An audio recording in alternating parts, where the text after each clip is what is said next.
Shabbat Shalom, Kal Halal, Yahweh Bashem Yahushai, Bahashim Kodesh. Double honors to the elder apostles and the elder bishops of GMS, including the elders that came before them that taught us the truth. Shabbat Shalom and salutations to all the brothers out pushing the word in truth and in sincerity, the hopeful elect tabernacle of David, to the Akwat that are listening and learning, being a pillar of rest, the 144,000, the one-third, the hopeful elect of Israel. I'm the brother Yahshua. I'm back with the WW3 Daily Update. Shabbat Shalom and salutations to you all as well. All right, so we're going to start right here. 2nd Ezra 15 and 30. Also the Carmanians, and this is referring to the Iranians or the Persians, raging in wrath shall go forth as the wild boars of the wood. Remember that. And with great power shall they come and join battle with them, and shall waste a portion of the land of Assyrians. This is talking about American soldiers, right? Or America, right? But Americans, the land of America, you name it. All right? Now what? As the wild boars of the wood, the Iranians. So what do we have here? Okay. Canadian Prepper, 11 hours ago. It says, alert, 4 U.S. soldiers dead. They shall waste a portion of the land of the Assyrians. 4 dead in where? Carmania or Persia. Persian attack. Is this prophecy jumping off the page? All carriers now deployed. Ukraine, 500,000 mines. Okay, so take it away, Nate. Right, so this is a late night emergency breaking news alert.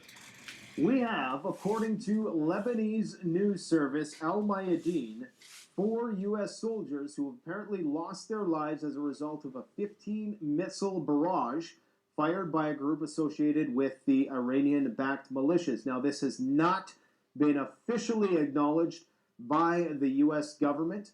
They have not corroborated this story as of yet, so I must emphasize that this is not confirmed as of yet. But according to this more or less reputable news agency, who, of course, in the fog of war, every news agency is going to be at risk of pumping out propaganda. I don't see how this stands to benefit that side of the argument, however, because it would just beget a major retaliatory response from the United States. As far as they are saying, according to their sources, 4 U.S. soldiers have lost their lives in Syria at a U.S. base near Conoco oil field. Now, we're going to have to wait 24 to 48 hours before any official acknowledgement or a denial of such an event occurs. Typically, that is the standard lag for the dissemination of this type of information. So we'll have to wait and see. Needless to say, I do believe this is foreshadowing, and it is only a matter of time at the current rate before we see an incident like that. Now, that's just but one of the many stories that we have to talk about today. I'm going to first give you the once-over summary, and then we're going to go into greater depth about all this information. What you're seeing behind me here is the Israeli defense minister giving a pep talk to what appear to be some senior level or higher ranking officers. I can just tell that by their age. These guys look like they're in their 40s, some of them pressing 50 maybe. And it appears as though he's giving them a pep talk on the coming war with Hezbollah. Now, is this just a PR stunt? Obviously, this is filmed. So this is not something where they're discussing any sort of top secret information. This is filmed for a reason. It was filmed to broadcast to Hezbollah as a threat. We've had numerous oddities occur in the last 24 hours, one of which is the emergence of a submarine. We don't know what kind of submarine. Was it an Israeli submarine, Iranian, U.S.? We simply don't know. It could have been a Turkish, could have been, who knows, Russian. It's hard to say at this point what kind of submarine presented itself off the coast of Lebanon as of recent. Of course, we have a helicopter going down with 5 U.S. soldiers on it. Some people... What does it mean that a submarine presented itself? What does that mean? Well, the nature of a submarine is to go unnoticed, right? So if you see a big old line in the sea, right, where the periscope is creating a wake or whatever you would call that. That means that the sub wants to be seen. Sometimes they want to be seen, right? Like by their superiors or whatever above. I'm over here, so they'll drag the periscope, right, on the top of the ocean, and it'll make a line. So that was what was going on. They wanted to be seen in that situation, is what's going on. I actually saw that on what's this guy, New York Prepper. This little army guy who brings out, the flight logs and stuff, much like Monkey Works does. But anyway, so the sub wanted to be seen, showing itself, saying, "Hey, guess what? You got subs down here, off the coast of Yemen or wherever, or Lebanon, wherever it was." Friendly fire. Some people are saying just a refueling accident. We'll talk about that as well. But it appears as though that the ground is being set, if it's not already set in stone, to go to war with Hezbollah. Okay? So they're sending out all these signals, trying to telegraph. And of course, in the last 24 hours, we've had the deaths of 8 IDF soldiers on the northern front. When I say northern front, I'm of course referring to the border between Lebanon and Slovakia. Slovakia for the commercial. Bear with me for a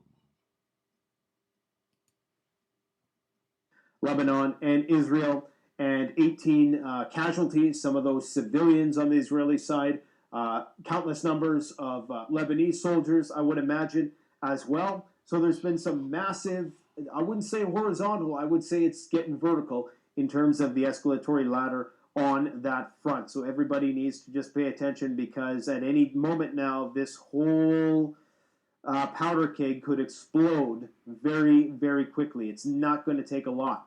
There's also some other unsubstantiated reports, aside from an image that is circulating around the internet, of leaflets dropped in southern Lebanon by what I presume would have to be Israeli planes, advising them to evacuate the region due to the risk of imminent war. I'll show you that image in a minute, and you can come to your own conclusions. Again, we have the Iranian foreign minister saying that war within this region is inevitable. Now, he used those words, inevitable. These are powerful words to be using at a time like these.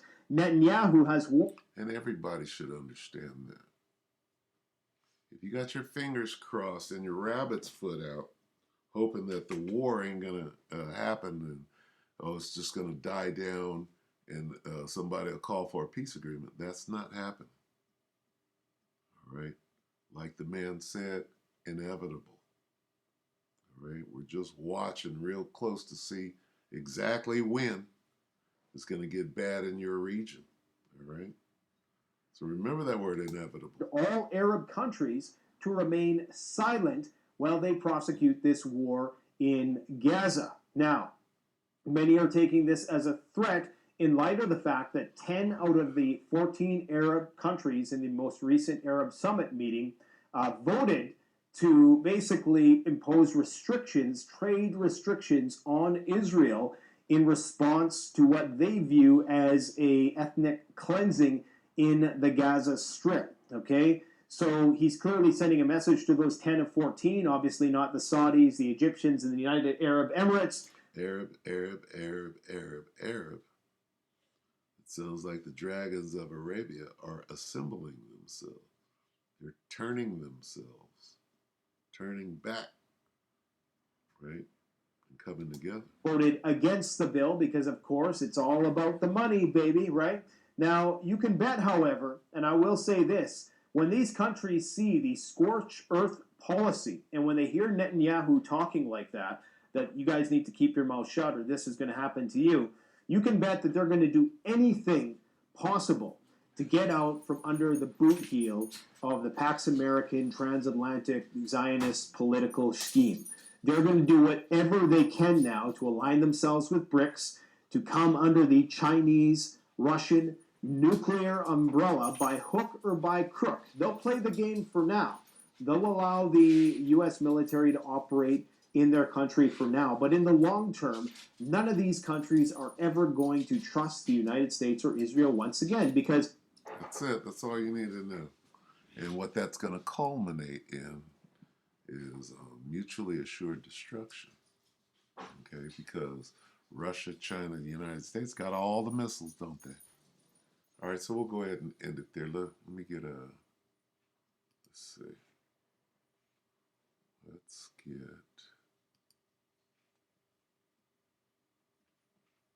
Quickly.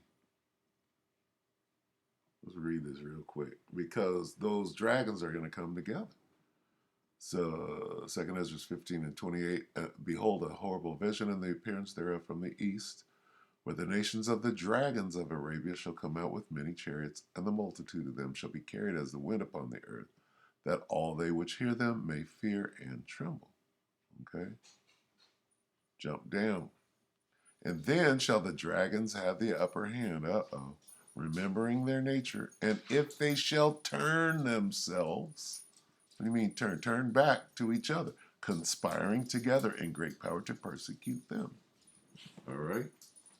And this guy, Nate, is speaking on it, right? And we're watching it. All right, so let's get one more. We'll go ahead and close. All right. Let's go back to Nate real quick. What does Nate say? 4 U.S. soldiers dead. Huh? 4 U.S. soldiers dead. Ukraine, 500,000 mines. What does that spell? It spells soldiers dying. Yeah? Let's get this right here.